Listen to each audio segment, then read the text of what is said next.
اس زمین پہ ہزاروں سال پہلے مشرق و مغرب پہ حکومت کرنے والا ایک بدترین بادشاہ جو اپنے آپ کو خدا کہلاتا تھا، اس کا نام نمرود بن کنان بن سام بن نوح تھا۔ اس کا پایہ تخت بابل تھا۔ یہ پہلا وہ بادشاہ تھا جس نے سب سے پہلے تاج اپنے سر پہ پہنا تاکہ لوگوں کو معلوم ہو کہ ان کا خدا نمرود ہے۔ ایک رات اس خدا کہلانے والے بادشاہ نے خواب دیکھا کہ ایک تارا آسمان میں اس طرح سے چمک رہا ہے کہ اس کے نزدیک سورج اور چاند بجھے ہوئے نظر آ رہے ہیں۔ جیسے ہی وہ بیدار ہوا، اپنے محل کے نجومیوں سے پوچھا تو انہوں نے بتایا، تمہاری سلطنت میں ایک جوان ایسا آئے گا جو تیرا مرتبہ دبدبا ختم کر دے گا اور اس تیری حکومت کو نیست و نابود کر دے گا۔ بس نمرود نے ہزاروں بچوں کو مروا دیا اور اس حکم کو نافذ کیا کہ مرد عورتوں سے دور رہیں، لیکن اللہ جو چاہے وہ ہو کے رہتا ہے۔ اللہ نے اپنی رحمت کے خزانے میں سے اپنی خلیل کا ظہور کر دیا۔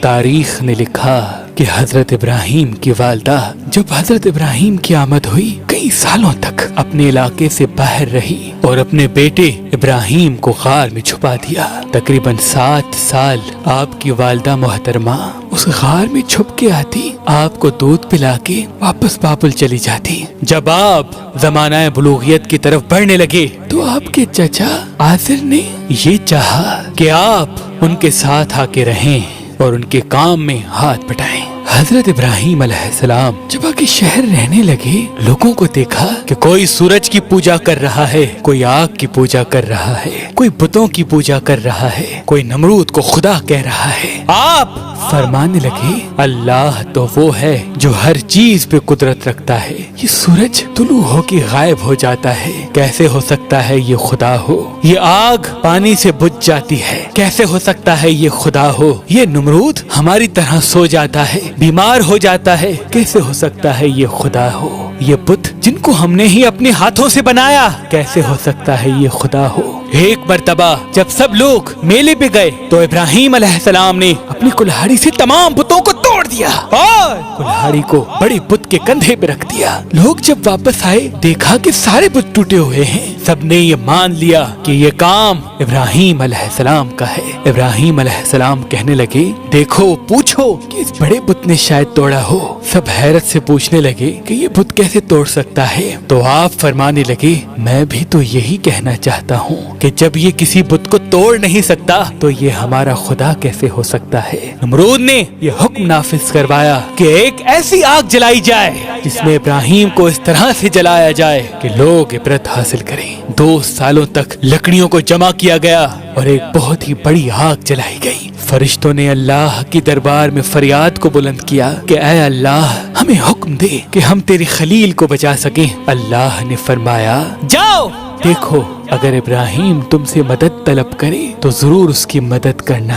ہر ایک فرشتہ ابراہیم کے پاس آ کے کہنے لگا، اے اللہ کے نبی، اے اللہ کے خلیل، حکم فرمائیں، ہم آپ کی مدد کریں۔ ابراہیم نے فرمایا، میرا دوست میری مدد کرے گا، میرا اللہ خود میری حفاظت کرے گا۔ بس جیسے ہی نمرود نے منجنی میں ڈال کے اللہ کے نبی کو آگ میں ڈالا تو وہ آگ گلزار بن گئی۔ اللہ کے نبی مطمئن ہو کے، پرسکون ہو کے اللہ کا شکر کر رہے ہیں اور فوج نمرود حیرت زدہ ہو کے نمرود سے پوچھ رہی ہے کہ ہمارے خداؤں سے تو زیادہ ابراہیم کا خدا طاقتور ہے، اس نے ہماری آگ کو گلزار بنا دیا۔ نمرود نے کہا، اچھا؟ ابراہیم علیہ السلام کو بلا کے نمرود کہنے لگا کہ جاؤ اپنے خدا کو کہہ دو کہ کل وہ اپنی فوج تیار کرے اور میں بھی اپنی فوج تیار کرتا ہوں، کل مقابلہ روبرو ہوگا۔ نمرود نے جو مشرق و مغرب پہ حکومت کرتا تھا، اس وقت زمین کا سب سے بڑا بادشاہ تھا، اپنی فوج کو تیار کیا اور ایک بڑی عمارت پہ کھڑے ہو کے کہنے لگا،